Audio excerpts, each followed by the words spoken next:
God, you call me by my name. The love you give me, I just can't deny. Hi guys, welcome to my channel. My name is Raisa. If you don't know me, and if you do, hello. So yeah, I bet you guys are wondering. Actually, you're not wondering because you probably clicked because of the title. So today we're gonna be talking about my testimony and how Jesus basically saved my life. Honestly, like, that's my guy. So I'm gonna start with my spiritual background because yeah, like, we're gonna dissect this, we're gonna go through it. So growing up, I've always been in the church. Like, my parents took us to church. I don't remember ever going a Sunday without going to church. And to me, it was just like, yeah, this is just an activity I do with my family type of vibe, which is so bad. But you know, I was young. And looking back now, like, oh, Lord, God wanted my heart. He wanted it so bad. And I didn't even know that I needed him that badly, honestly, because in my head, like, I thought I was fine. I grew up in the church and I got baptized at 15 years old, actually. Or no, it was 16 years old. It was April 2015. And yeah, like, I got baptized because I'm like, hey, like, this man loves me. He died for me. And he want to spend eternity with me. Yo, of course I want to spend eternity with you too. I grew up a pretty rebellious child. Like, anything you told me to do, I did not do. You could tell me to go left, I will go right.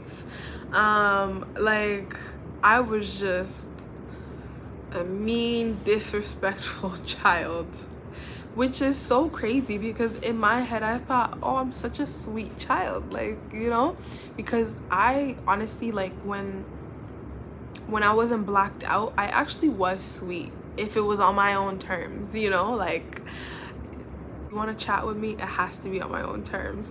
You want me to do something, it has to be on my own terms. If any type of authority told me to do something, all of a sudden I don't want to do it, even if, like, I wanted to do it before. As soon as you say it, or from there, like, I would be going to school, elementary detention, junior high detention, high school detention. And in high school, I actually did get suspended a few times and expelled once, and then I had to switch schools. But yeah, like, I was just always in trouble with authority. Like, I just did not like authority. Like, if you were somebody who was, I mean, technically above me, like, I just did not like you. I did not understand why. I just did not like you. And growing up, like, I'm sure my parents were, like, stressed, like, Lord, save this child.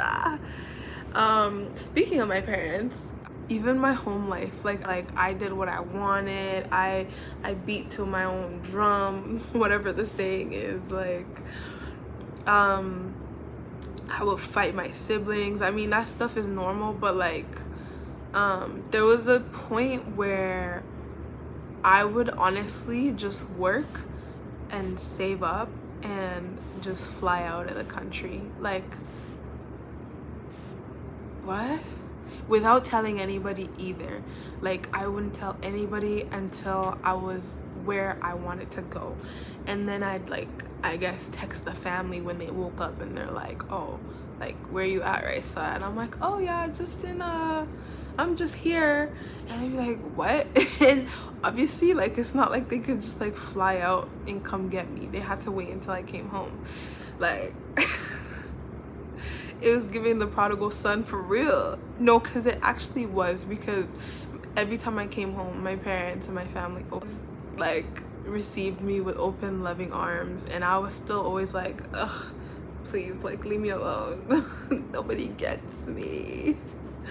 And yeah, like, there was even a point where I was like, I was going out with friends. We would drink, smoke, all that kind of stuff.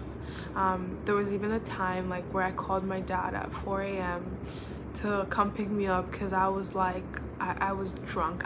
Like this was bad. Like this, whatever was controlling me that day was really trying to take me out for real. Because mind you, I drank like 5 different liquors and I downed half of them. On top of that, we were smoking. This one got really bad because there was a few nights where I'd take my dad's car and just drive it for no reason. Like, why? Girl, if you ain't got your license, why you driving? I don't know. And then the last time I ever drove that car, I crashed it, and obviously he had to know because it was destroyed, and the police had to call him like, hello, your daughter has stolen your car, do you know this? And my poor dad at like 3 a.m. he's like, no, I don't know this. And thank God I didn't drive that far. And he came to get me. And again, you guys, like, he was so sweet. Dad, if you're watching this, I love you so much. I'm so sorry for all the trouble. But yeah, like, life kept lifing. Like, nothing that happened to me was ever a time where it was like, Raisa, like, you have to stop. Like, what are you doing? I just kept going. I'm laughing, but I'm not laughing, you guys. I just honestly kept going. And mind you, like, during this whole time, I was still going to church. But to be honest, like, what I needed was, like, you know, I needed Apostle Paul to tell me wagwan. Okay? Honestly, when I think about it now, the way like God let my life play out, I get what he was targeting at. Because if he came at me being like, girl, fix your life, what are you doing, da da da da, I probably would have rebelled even more and I wouldn't have listened. Like, the way he actually delivered me was so detailed. It was so me, because he knows me so well, you guys. Like, he did it slowly. The one thing I never stopped doing was going to church. Even though to me, I still didn't fully understand who God was, I was still so in love. I was like, wow, this man loves me. He loves me. He died for me. Like, the music's nice even. 2019, I want to say, was the year everything like took a turn. My best friend had died that year, and I don't think I ever really processed it properly, because I went from being such a giggly, smiley, friendly girl to completely just sad and depressed and just angry at the world. I felt very lonely because it was like, nobody understands me. Like, God, why did you take my best friend away? Like, I don't get it. And I promised myself I would not cry, you guys, but I'm a crybaby. Like, I don't know what to tell you. So yeah, like, that was the year everything took a turn for real. And I never actually realized what had happened to me till like years later, because I would react in bursts. Like, I was isolating myself, first of all. Like, I did not want to talk to my family. I didn't want to hang out with friends, nothing. Like, I just wanted to cut everybody out of my life. I lived on my phone. Like, I was just bitter. I was angry at the whole world. Like, nothing made sense. And even during that whole time, like, I was still going to church. I would go to church looking raggedy because, first of all, I was too depressed and too sad to even care for myself to like dress up and all that stuff. Like, I'm sure looking back now, because the outfits just popped up into my head, and honestly, they were not giving anything. They were giving, she rolled out of bed and she came. Like, I really loved a good word, okay? no matter what state I was in, I really just loved a good word. And yeah, so 2021 is when we actually found the current church that we go to. So if you don't know, and if you already know, I go to Cornerstone Christian Church of God in Edmonton, of course. And honestly, finding that church was the best gift from God, because not only did I find my identity, I understood finally what was going on with me.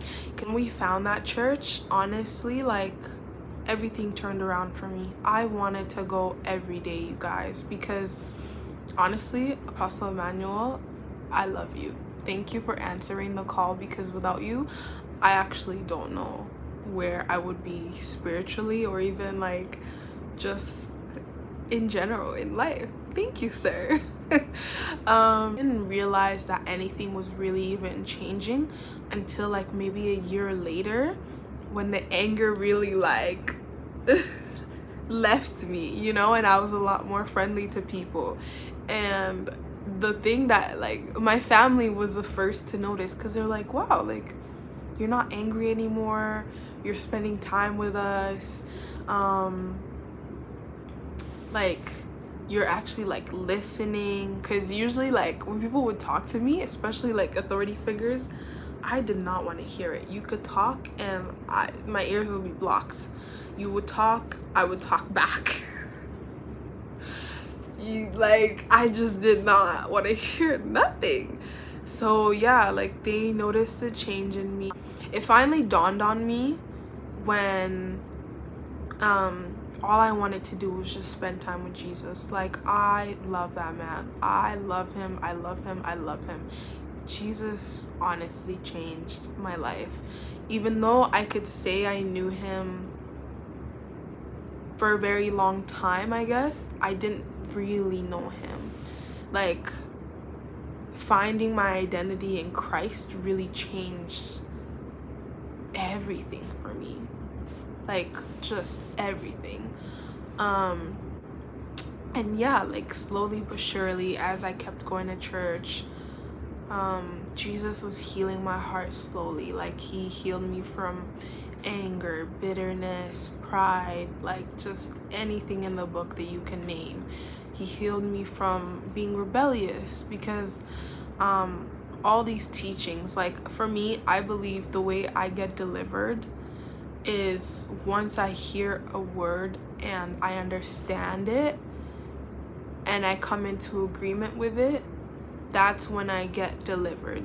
Like, even though in my heart I was just half of the time when these messages were going on, I would be so angry. But whenever I went back and I'm like, okay, let me actually watch this, because he was spitting bars.